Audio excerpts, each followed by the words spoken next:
Radhe Radhe guys, कैसे हो? आशा करती हूँ आप सभी स्वस्थ मस्त और अपने अपने कामों में व्यस्त होंगे। तो जैसे कि मैं पिछला वीडियो बनाई थी कल्कि के ऊपर में, तो उसे देखकर ऐसा लग रहा है कि लोगों को जागरूक होना है और जानना में इंटरेस्ट है कि सचमुच सनातन धर्म की रक्षा और सनातन धर्म को बचाने के लिए कोई अवतरित हो चुका है। मैंने भी बहुत सोशल मीडिया में वीडियो देखकर बता रही हूँ।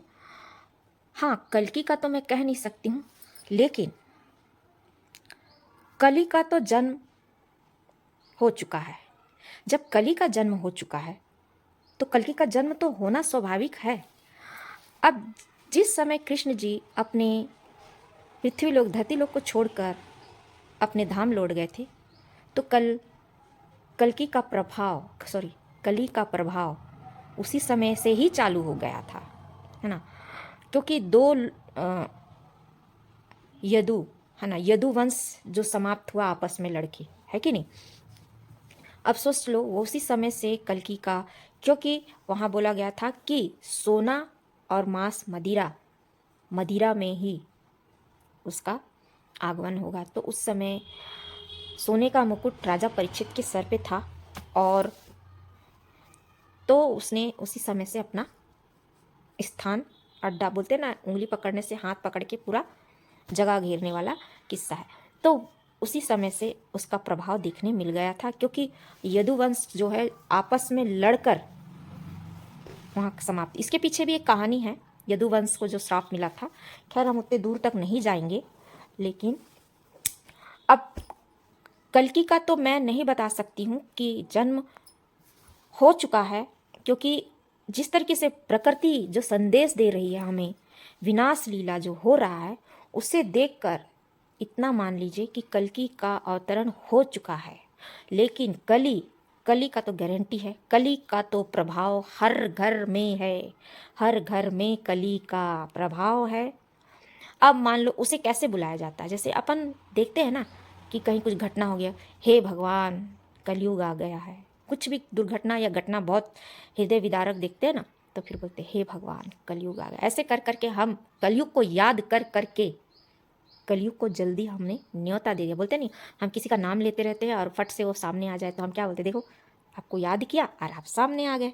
तो वही हाल है हर लोगों के मुंह में, मेरे ख्याल से हर इंसान के मुंह में महीने में, हफ्ते में, 15 या महीने के अंदर तो ये देखने को मिलता। पहले तो कम था, लोग क्या है, घटना जाने जाने अनजाने में जैसे दिख गया तो बोलते हैं भगवान ये क्या हो गया, घोर कलयुग। अब तो क्या है, हाथ में मोबाइल है, खोलो ऐसे ऐसे देखो, दुर्घटना ऐसे अजीब अजीब सी चीज़ें देखने को मिलती है।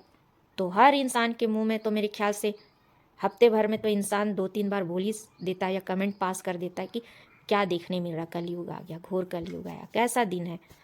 तो ऐसे कर करके हम लोगों ने कलयुग का आगमन बहुत जल्दी कर लिया है। तो आप ऐसा मत समझिए कि अभी सतयुग आने को बहुत वो है, कल्कि भगवान का जन्म इतने सालों में होगा। ये एक किस टाइप के लोगों का धारणा पता, जो लोग दूसरे पर सता रहे हैं, दूसरे का हक मार के खा रहे हैं।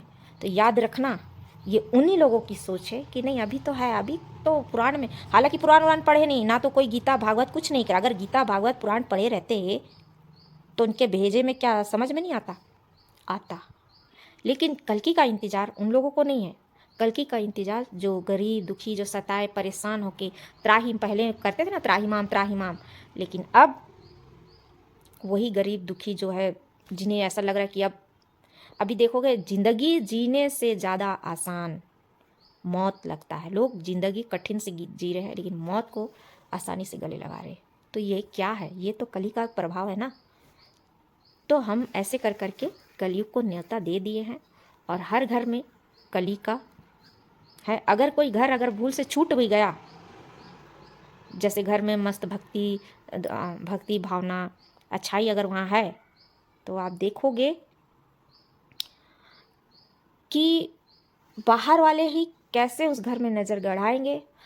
मान लो कोई अच्छा खाता पीता है, भक्ति भावना में अच्छे, अपनी ज़िंदगी अच्छे से रहता है, तो वही जो जलन करते हैं ना, एक दूसरे के घर को तोड़ते बिगाड़ते, वही तो कली है। क्या आपको साक्षात प्रकट होके दिखाए? नहीं, वही कली है।